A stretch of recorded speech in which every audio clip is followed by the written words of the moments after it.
I want to start with something that we heard yesterday, or actually Monday, during opening statements. Counsel told us that there's always two sides to every story, and with all due respect, this is not one of those stories. This is a story that pretty clearly shows what happened. It's a story of the defendant taking a dog collar that was around her friend's neck and pulling it so hard and for so long and with such force that it caused his death. That in that moment, she made a deliberate choice to end her friend's life. She then, after the fact, degrades his body, engages in sexual acts with him. This is a story of the defendant then dismembering him and leaving his remains all over the house for his mother to find. And this isn't the state's story. This isn't law enforcement's story. It's the defendant's story, as you heard today, right?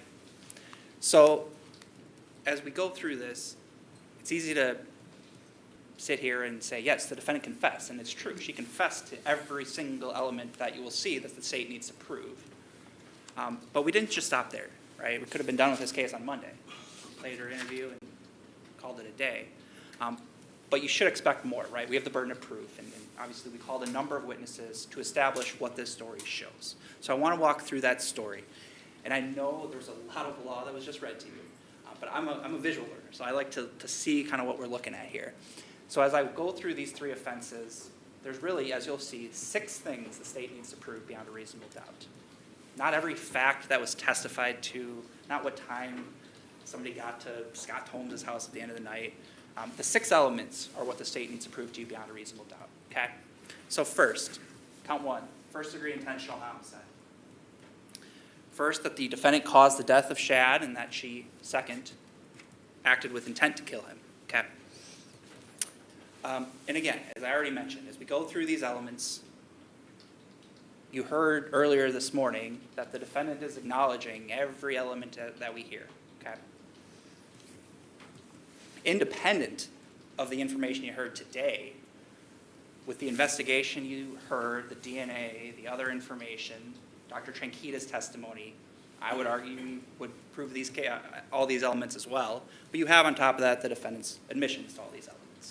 Okay? So the defendant caused the death of Shad. I mean, that should be fairly clear here. Obviously, she admits that. You heard Dr. Tranquita's testimony of how Shad died, the cause and the manner of death, strangulation, excessive force being placed on the neck, producing his death.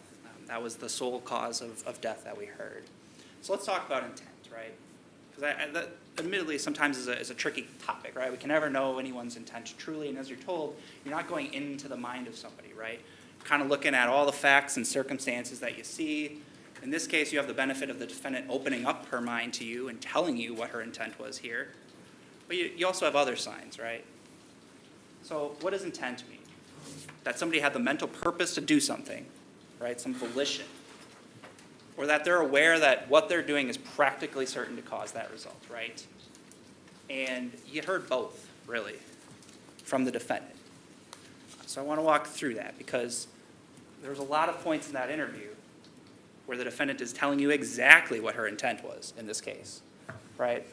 His face was turning purple, right? She describes that and how he's coughing up blood, and you know that's accurate, right? Because you heard Dr. Tranquita's testimony and you saw those photographs. She's seeing that in person, and yet what does she say? I still didn't stop. No, she felt a heartbeat at one point, right? She talks about feeling his heartbeat, and she kept pulling more, and he wouldn't die. And, I just wanted him, and I was like, damn, right? She admits even that Shad's struggling in this moment, that he's fighting back, right? You heard from Dr. Tranquita as well about how it looked like at one point there were signs of that, where the collar slipped up along the tongue. She's telling you, I was waiting for him to die. I liked it. She figured I'm already this far, and she's pantomiming the act. It's like she's starting a lawnmower. That's how hard she's pulling on this chain, right? Took 3 to 5 minutes, she thinks. And again, that's consistent with Dr. Tranquita, right? this is not an accident. This isn't a whoops. This is an intentional act, right?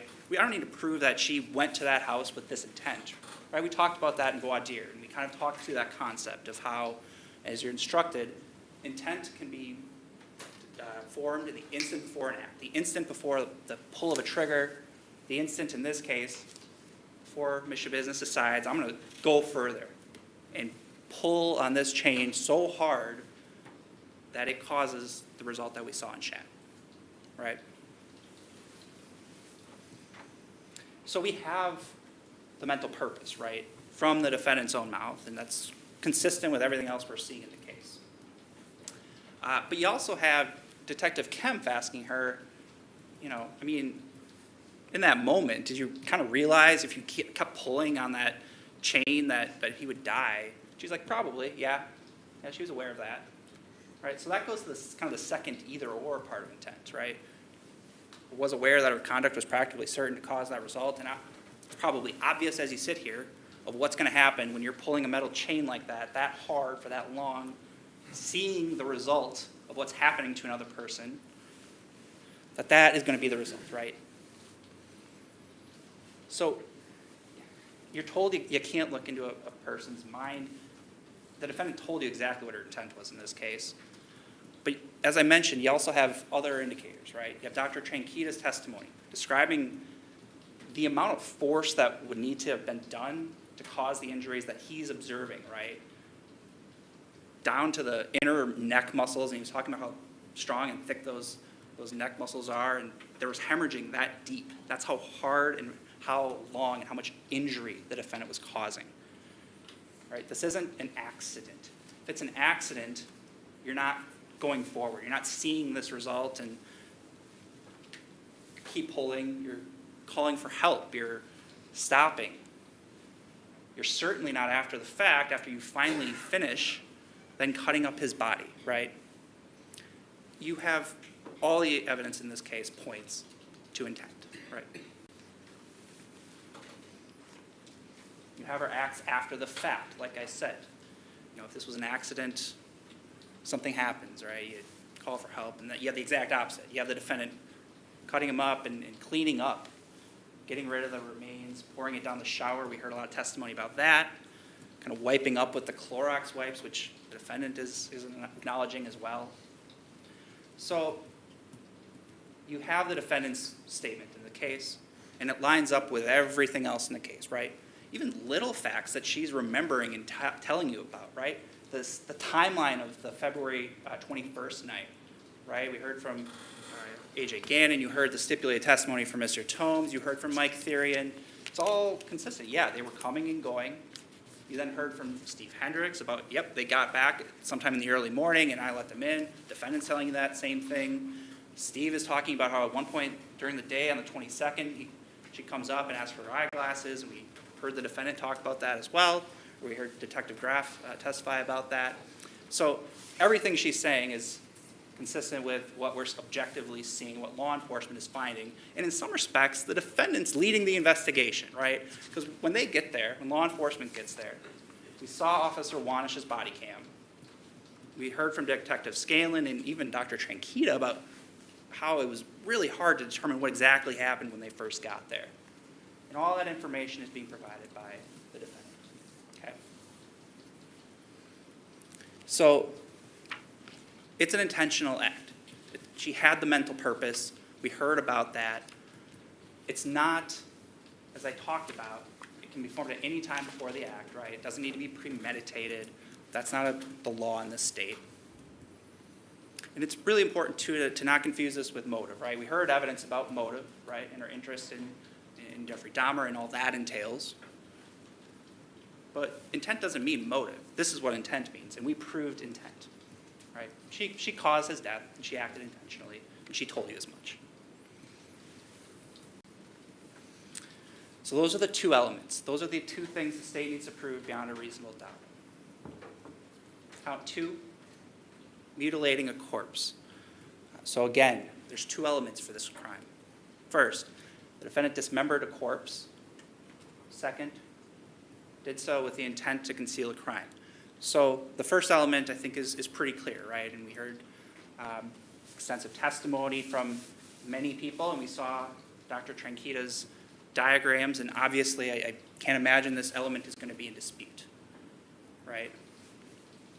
And so again, though, we have this concept of intent, the purpose to conceal a crime, right? And I mean, as you're instructed, you use your common sense. Like, why is somebody going to this length, not only cutting up a body? We heard from Dr. Tranquita about the multiple sort of start and stop kind of signs, the total evisceration of Shad, bagging him into other bags and attempting to carry out. Like, that's the intent, right? We use our common sense that's why you're doing that.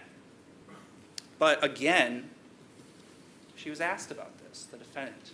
And remember in that February 28th interview, the second interview with Detective Groff and Detective Scanlon, she's saying exactly what her intent was, right? It was because there's other people in the house. Like, what am I going to do? Leave the body and have Mom find it? She admits, again, this was her intent, and it's obvious with our common sense, but it shows that the state has proved both elements of this crime as well. Okay, count 3. It's third-degree sexual assault. So the defendant had sexual intercourse with Shad and did so without consent. So let's talk about the first part. Sexual intercourse is defined in this state as inserting any object into the genital or anal opening of another, or engaging in oral contact with the penis. We heard about both, right? The defendant admitted to both. She's talking about how she's put the dildo in Chad's anus after she killed him. She's talking about how she was sucking on his penis, and there were other phrases used to that effect. So again, we have, for both elements here, the defendant's admissions. And we heard from Mr. Scott, didn't we? We heard from Mr. Scott about the DNA testing that was done, right? And for some of the reasons why, even though the defendant's DNA is on that dildo in Shad's house, Shad's DNA wasn't found on there, and nothing excludes that possibility. And again, everything the defendant's telling you is consistent with other things you're seeing. So there's no reason to believe, a reasonable hypothesis to believe, that she's not also telling you what's happened in this case too, right, for this count. And the second element, did not consent. I mean, that, as you're instructed, is kind of inferred by the fact that at the time that the defendant's telling you she's engaging in these acts, that Shad's deceased, right? So he's not in a position to consent. Okay. So those are the 2 elements for count 3. So in total, 6 elements for the 3 offenses. And again, you're given a lot of law on how to assess credibility of witnesses, and that's good, and you should follow it. Really, you kind of just use your common sense as jurors. And again, the defendant's telling you what happened, and there's nothing in the case to disbelieve what she's saying, right? So you have the defendant's admissions, as I mentioned earlier. There's other evidence that kind of just only should bolster the conviction in the defendant's guilt, right? We heard from Kevin Scott, who heard or testified about the DNA testing he did. Shad's blood on the defendant's hands, on her clothing, on the sweatpants, about how the knives that were found had Shad's blood on them, right?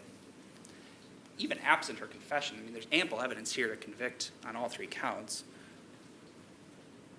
You have many witnesses coming in to talk about the integrity of the investigation, how law enforcement didn't just take the confession and go home, right? We do more, right?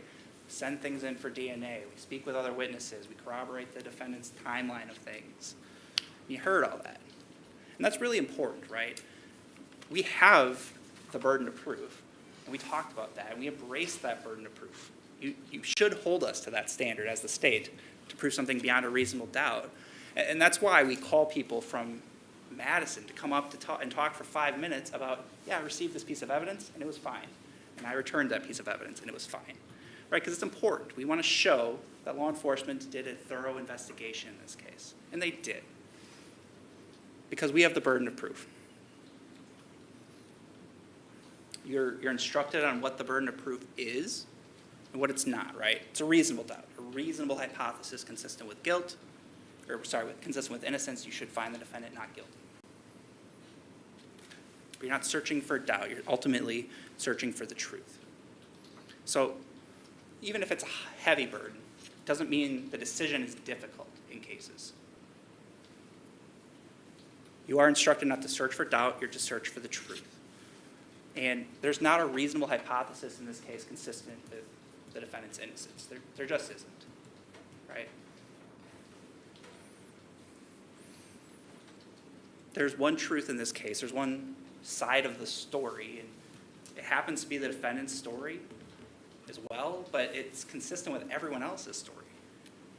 It's because that story is the truth of what the defendant did to her friend Shad. And based on that, we would ask that you return guilty verdicts on all 3 counts. Thank you.